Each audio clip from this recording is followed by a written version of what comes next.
Sorry for that tap on the mic. I just realized I didn't check the mic. So good morning. Good morning. We're doing a little bit early today. So welcome to the Stream of Truth. I am Dr. Tassel Faith Shamebrook. And I'm Sean Kelly. And today's topic is getting to know you, getting to know all about you. So Sean is actually flying back to Toronto in a matter of minutes. Yeah. And I just thought it'd be fun to do something kind of lighthearted.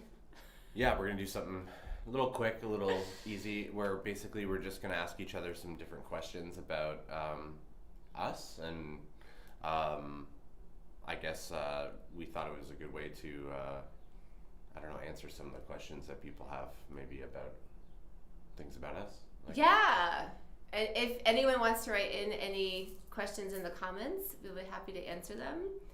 And maybe the first question I'll ask you is, how did you become a wizard? Wow. It's such an interesting question. I don't even know exactly what happened. So I guess it's a bit of a strange thing. Not everybody is a wizard or counts themselves as one. I guess I woke up, I guess.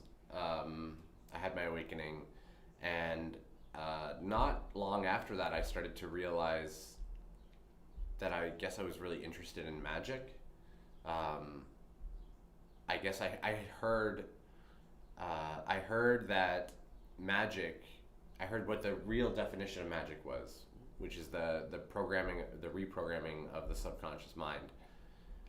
And I started to realize that that's sort of what I was doing when I was healing myself. And I guess I made a lot of ties to magic that I hadn't made before or even understood. I always thought of magic as like illusions, like a magician, right, with their illusions. But then I realized that no, it's actually real, that magic's real. And for whatever reason, just the word wizard sort of popped in, and suddenly I just remembered, like, I'm a wizard. It was a remembering. It was a remembering. I guess also, like, Merlin came in as a guide and started to be a bit weird with me and guide me around, and I think that's about it. Once I realized that that's what I was, that's what I did before. In other lifetimes? Yeah. I guess I just, I don't know, I just remembered. And then it got to a point where that was the only word I could think of to describe me. Yeah. Yeah, I mean, I don't know. I don't know how to describe it other than I sort of realized, oh, I'm a wizard, and it just was correct. You woke up, and then you remembered. I woke up and I remembered I was a wizard, and I remembered that I used to do a lot of magical practice, and then I started to have memories of weird, random things, and it just made sense to me. Yeah. And so, I mean, we're used to, like, the opposite in our society, where to be something you have to train to be it, and then you can call yourself it. It is kind of the same with wizards, I guess, or magicians. Like, you sort of have to learn. Yeah. But some people just sort of remember as well. So I didn't have to do a lot of learning. I had to remind myself what some of the rituals that I was remembering, what they were called and stuff like that. Yeah. But other than that, I don't know. I just sort of knew. Very cool. It's not every day one meets a wizard. You're the first wizard I have known personally. I know of a couple people that call themselves wizards, and that believe sort of the same things that I believe. Yeah. So it's interesting. There's so many different ways to practice magic, and I just really like the wizard I guess, terminology or that name. Wizard culture. Yeah, The yeah, subculture of wizardry. Yeah, because you can call yourself a magician, but then you get tied up with the people that pull rabbits out of hats. Yeah. So, that's the classic term though, is the magician. Yeah. So I guess let's go with you then. So we did the wizard. So yes, wizard. How did you become a doctor? What led to that? Okay, I like the parallel questioning. Yeah. My dad is a professor of mechanical engineering. Yeah. So he's a doctor, a PhD, and growing up with him, I just always felt I too would get a PhD in something. It just felt kind of hardwired in my body, and I was really not very connected to myself for many years. So I actually didn't pursue my doctorate until I was 40 years old. Actually, I think 42. Yeah. So and it was kind of a painful process. I really got in touch with this deep yearning to study more. And I thought, oh, it's too late. I'm so old. I've missed the boat. It's over.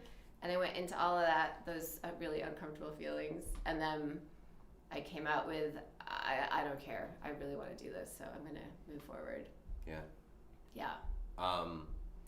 Did you find the schooling difficult, or was it, what was your thought on that?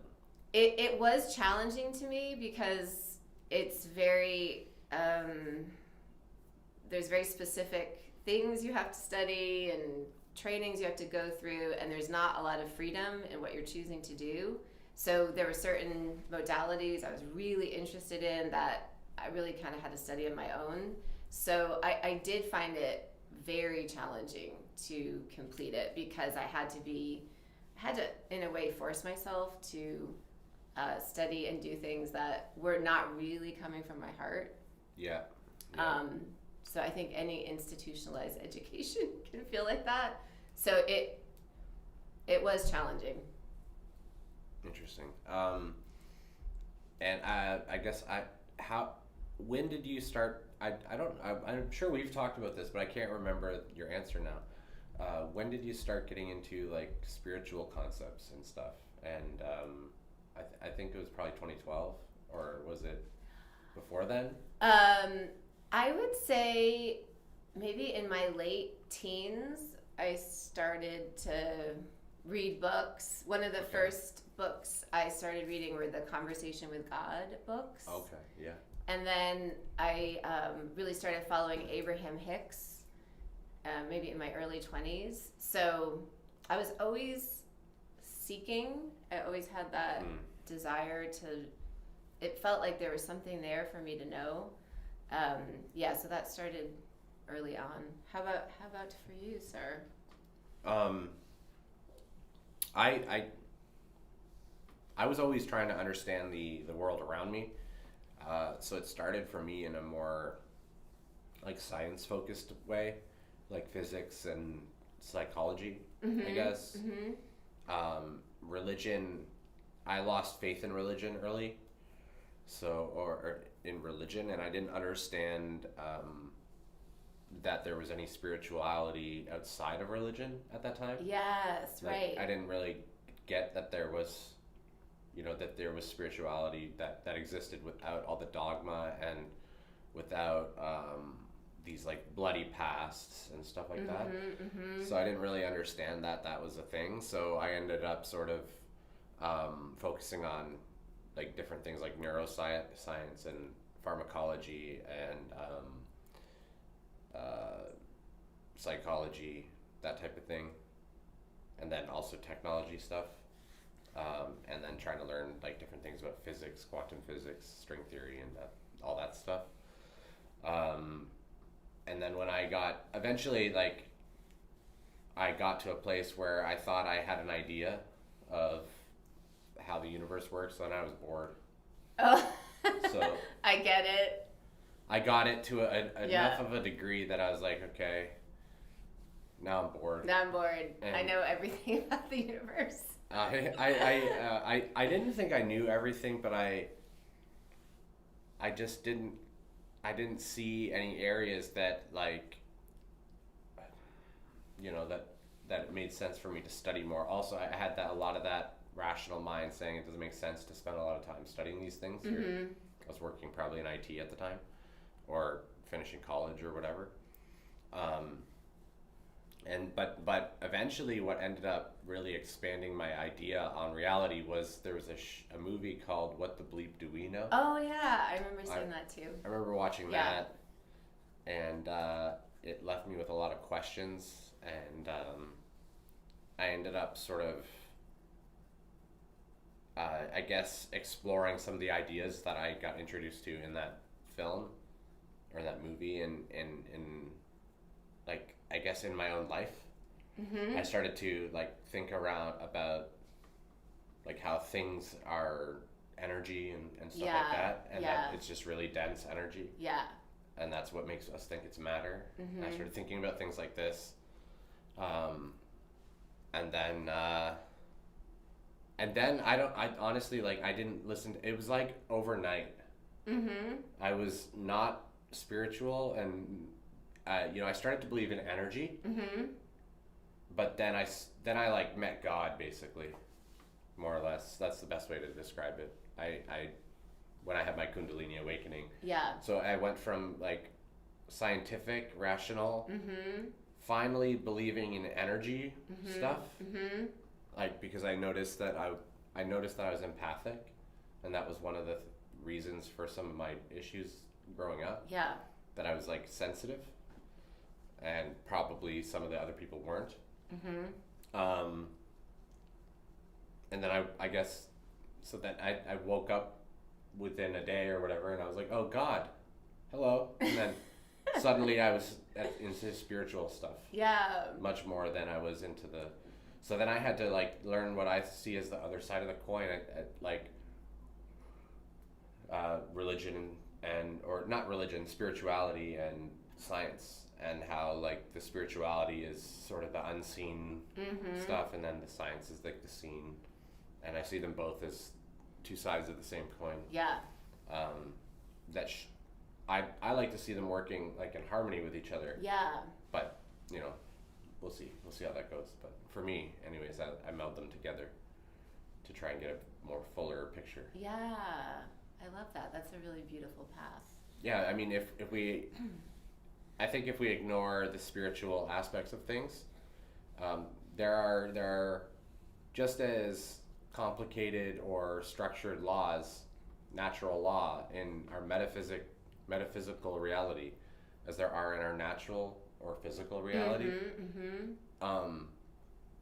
And if we ignore all the unseen stuff, we won't have any real picture of what's happening. Yeah. So it's the melding of both of those, I think, that forms a more balanced, comprehensive and viewpoint. I've said a bunch of times, though, that we're never going to understand where we live. Yeah. While we're mystery. Here. Yeah, in fourth density, we'll go, oh, I get it. But right here, we're just sort of like, just a little confused and in wonder. Yeah. Yeah. I wonder what other questions do you have any written down? In the description, we had put, what do you do for fun? Oh. What are your pet peeves? And what are you passionate about? Wow. Okay. Yeah. So what do you do for fun? Oh. Let's start with you. I talked last. I love to be outside in nature. I love to be with dogs. And I love to be in water as well. I think I just like being in the elements. I like fire. I love fire. You seem to like to have a variety of experiences too. Yeah. Like you seem to like to go and do various things a lot. Yeah, I do. I do really like getting out of the house and going to do something. I think maybe partly because as a mom in the house, it feels like there's always something I could do work-wise. It's almost like being in the office. Yeah. Sometimes I feel like I'm not necessarily live here. I kind of work here. Yeah. So when I leave the house, it's easier to have fun. And you, Mr. Wizard, what do you do for fun? It depends what we mean by fun. So if I sometimes get, like if I've had a really busy cognitive day, Yeah. I like to relax with something like that I can just turn my mind off. So you'll have people that'll like judge that type of stuff, like watching TV or reading books or if it's fiction and stuff, like, because it is a tool for distraction. Yeah. It's a tool for sort of sleep. But I like to watch movies and try to see the symbolism. I end up having sort of, I guess how I could explain them as like synchronicity experiences. Throughout most movies or any whatever, there seems to be some sort of tie-in to my life. Yes. There's always some sort of tie-in, and I feel like I see what those things are, and I'm getting messaging through the movie and stuff. Yeah. So I watch the movie in that way. Other times I'll just turn it on and sort of giggle at it if it's like a comedy or something. Yeah. So I like that. It's funny, I'm like the opposite of Tassel. So Tassel loves to get up and go out and do all these things. I'm content to just not and just sit around when I'm like relaxing. I like to do the things as well, but she's got so much more energy than I do. So it's I think a balance there, because she likes to go out lots. I don't as much. So anyway.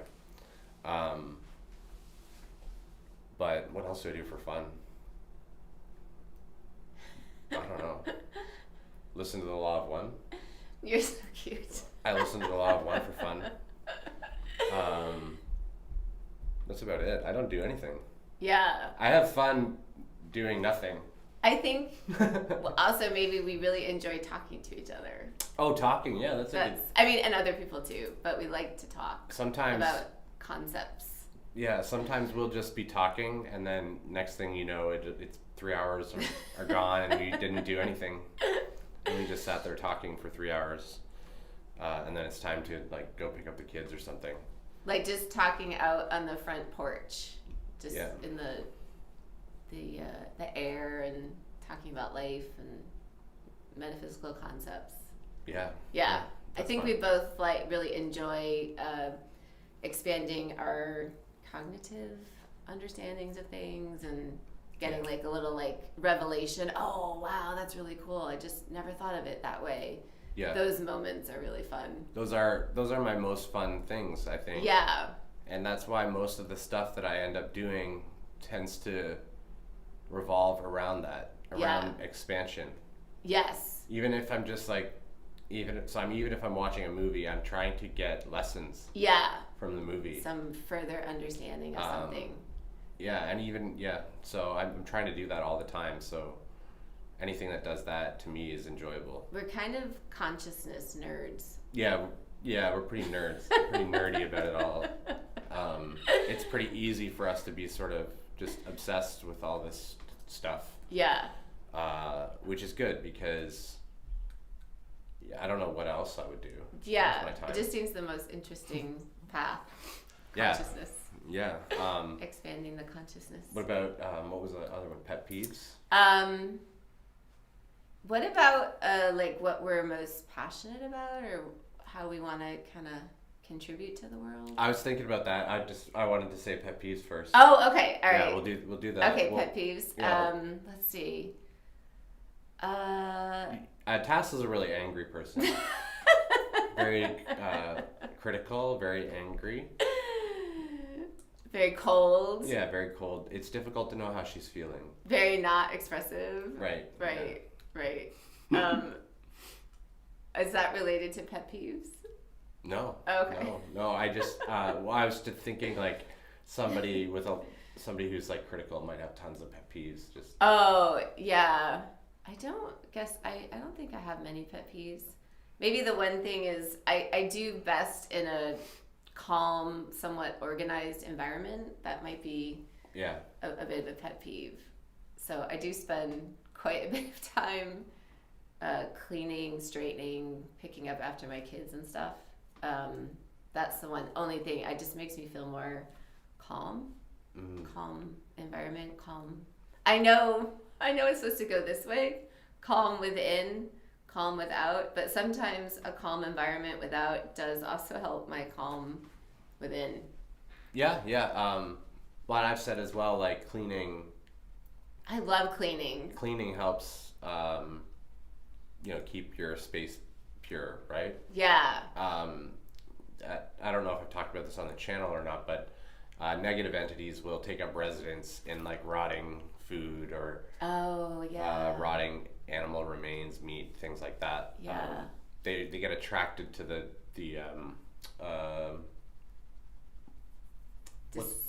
disintegration. What's that process called? Decaying. Decomposition. Yeah.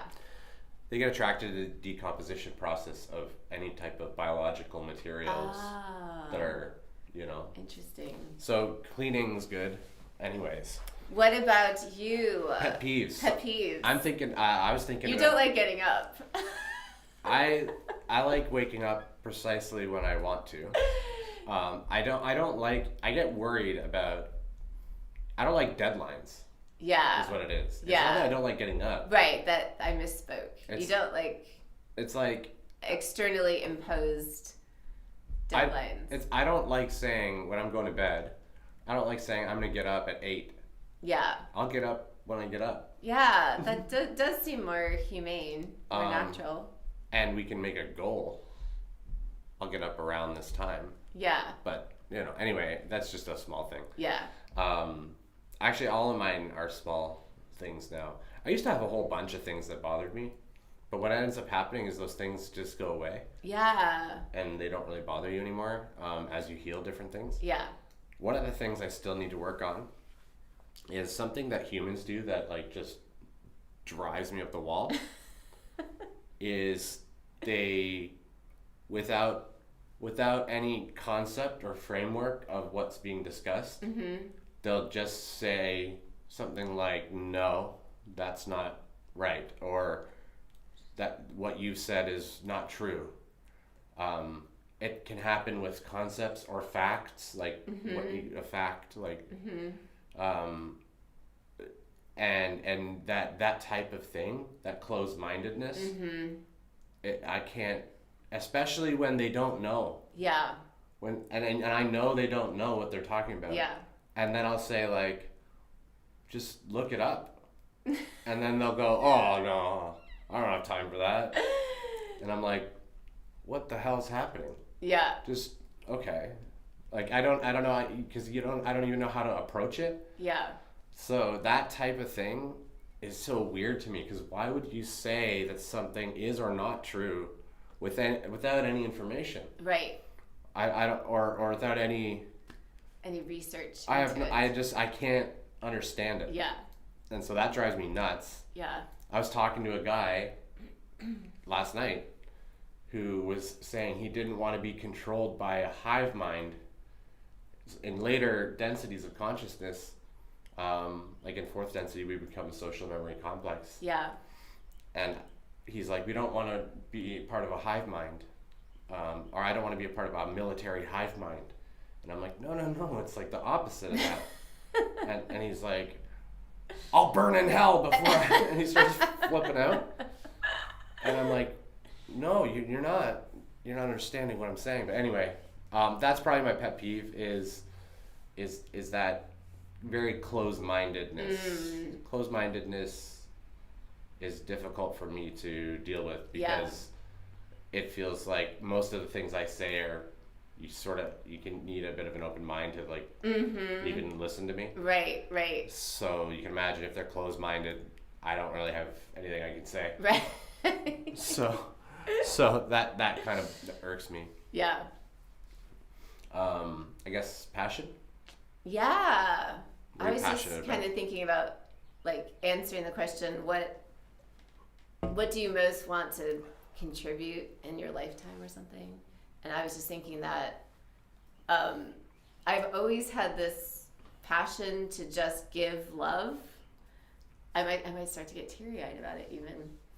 Like, I used to think the best job would just to be if I could walk around, especially when I was living in New York City, and just smile at people. just give out love. So really that is what I most want to do in this lifetime. We'll set you up a booth. It just says free smiles.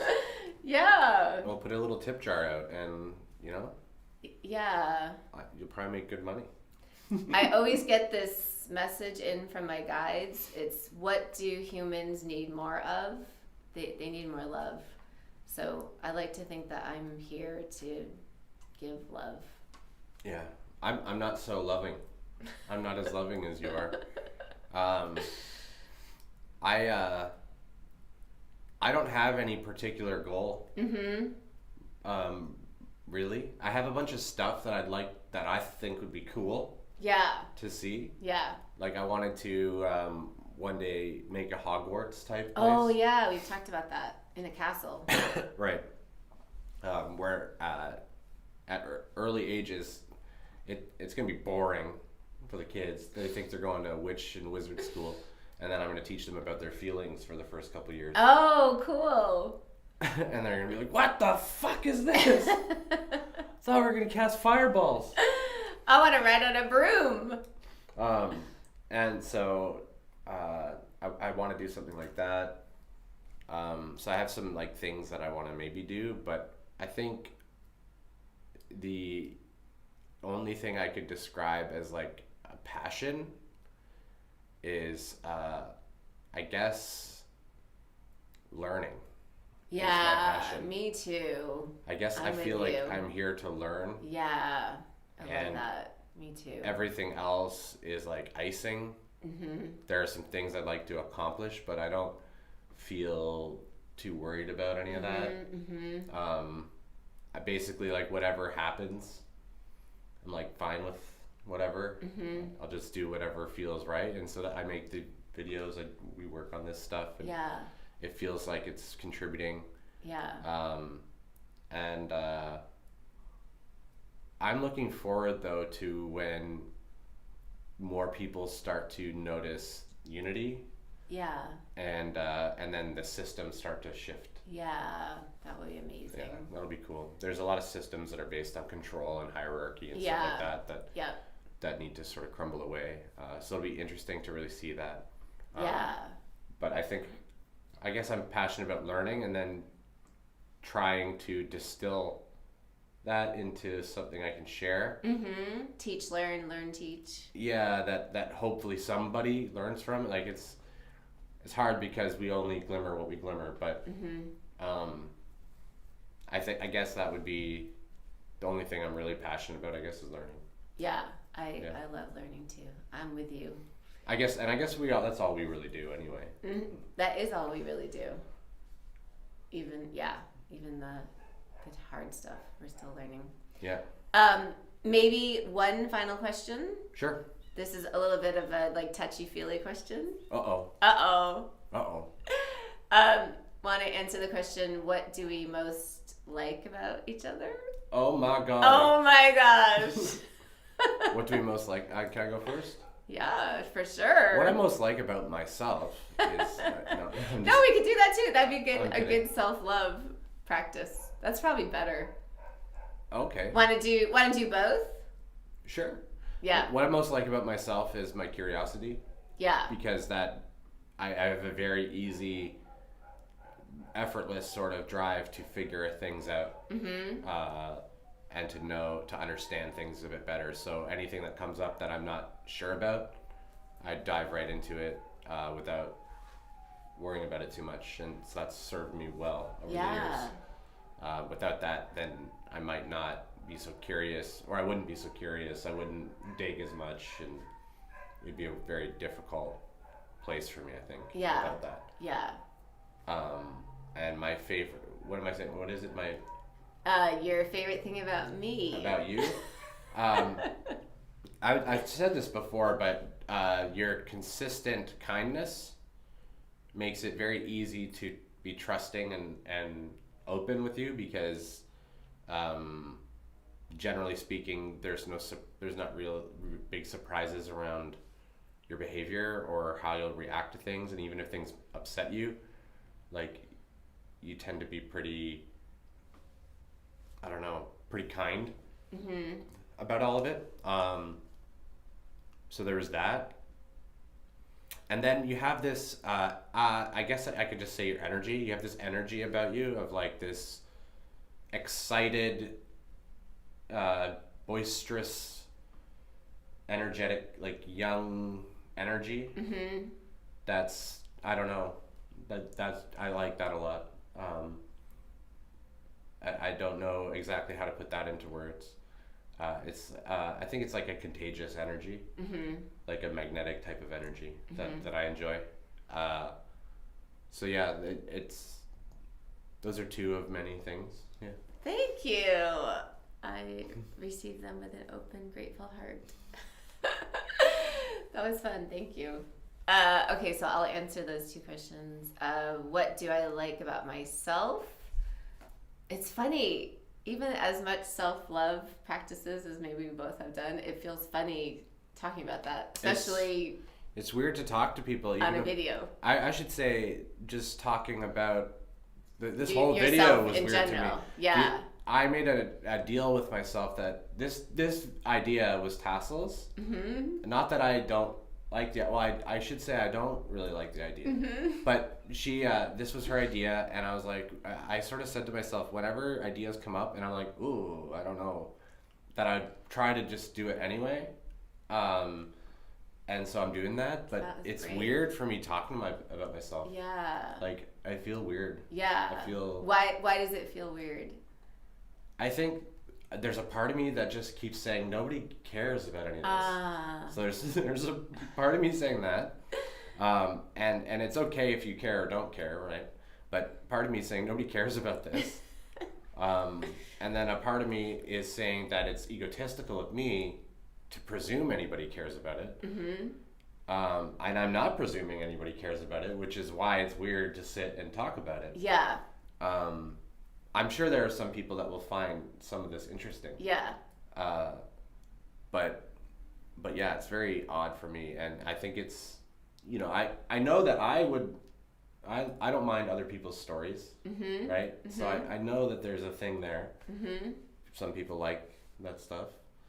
But yeah. I think it's almost that we're not, in a way, encouraged to talk about ourselves in our society. A lot of times we're not. It's mostly we're, I don't know, supposed to parrot other things to talk about, or it. I can remember when I first started going to therapy years and years ago. It took me so long to just feel comfortable talking about myself in therapy. Yeah, I remember that too. It was a weird thing. Yeah. Where, oh, I'm allowed to say, and I can say whatever I want. Yeah. It was very odd to me. Yeah. Like, say whatever I want, and he wasn't judging me and stuff. And then he even, like, opened up and said some weird stuff to me about things about himself. Yeah. To just try to get me going. Yeah. And, yeah, that was really weird for It's me. like we're all very socialized to just talk about things outside of ourselves a lot. Pretty much, all yeah. the time. Okay, I know you have to get going, so I'll quickly answer these questions. Okay, what do I like about myself? I like my effervescent positivity / hope. Effervescent. What does that mean? Sort of this bubbliness. Yeah. I think that is part of my energy. That even I was looking back at some of these old Facebook posts I made during the height of my divorce custody situation, which was just brutal. And my posts were still very bubbly and hopeful and positive. So I think that has buoyed me through a lot of really challenging life situations, that Excellent energy. And then what I like about you. Oh, how long do we have? Because I could go on and on. Oh my. I'll just say I like everything about you. It's hard to narrow it down to a few things. I love your mind. Thank you. It's so expansive. It's so full of so many interesting ideas and wisdoms and kindnesses. And I think maybe my favorite thing is the more I get to know you, the more there is to just love and admire and honor. You're just like this amazing treasure that keeps unfolding more amazingness. Awesome. You're awesome. Thank you. Wow. I think you beat me. I think you because I said two things and you just said everything. So I think you cheated, actually. I think that's a cheat. That doesn't sorry. count. I'm just kidding. Yeah, I think I appreciate that. Thank you. I should say too that that's one of the things that I like most about you as well as your mind, because there's so many things that most people I can't talk to them really, because I don't care about the boring stuff. Yeah, me, the generally. more 3D stuff. I don't care about that stuff. Yeah. They don't care about my stuff. Right. So it's So I don't. It's hard for me to have friends that like at all that even really are get interested in what I'm. Your topics. People don't seem to want to often pick up what I'm putting down. So. And I'm like, I'll pick that one up. I like that. I'll take that one too. And then there are people that want to but don't get it, and then there are people that like get mad at me about it. Yeah. You don't get mad at me, and you do get it, and you sit and talk with me about this stuff for hours, and you don't seem. It doesn't seem like a chore. Like, no, you might. I'm like, interested. Other people that I tried to do this with, like were upset. They were perturbed or like, oh my god, I have to listen to this. Or like, he's been talking about time for 20 minutes. Right. And how it's a circle, and oh my god. Yeah, I like your wizardy subjects. I know I'll pick them up. I know I can do it sometimes, but I like to start to go and be like, can we can we get back to the thing that we started talking about 30 minutes ago? Maybe. Yeah. You're very gentle about it, and you don't seem annoyed. So. No, I find it very charming. Yeah, there's a lot of fertility in your being, in your mind. Yeah, so I think that's probably it for this video. But yeah, I think you have to go to the airport. I have to get ready and go to the airport. We just wanted to do something quick that gave some background on us, something that we didn't have to prepare much for. We could just talk and something lighthearted. Yeah, something easy. On your departure date. I had to get up early, like some type of an adult, and then now I'm gonna have to go get in a plane. Do adulty things. Yeah, go through customs. Be all serious. And pretend I'm. Take your belt off. Yeah, I have to go act like a regular human. Yeah. Take my belt off and let them look for my guns. Right. So hopefully we're infusing you with good energy for your travels. Yeah. Thank you everyone for watching. Thank you so much, and we'll be back on Monday. Yeah. Yeah. Monday at noon. Monday at noon Eastern. And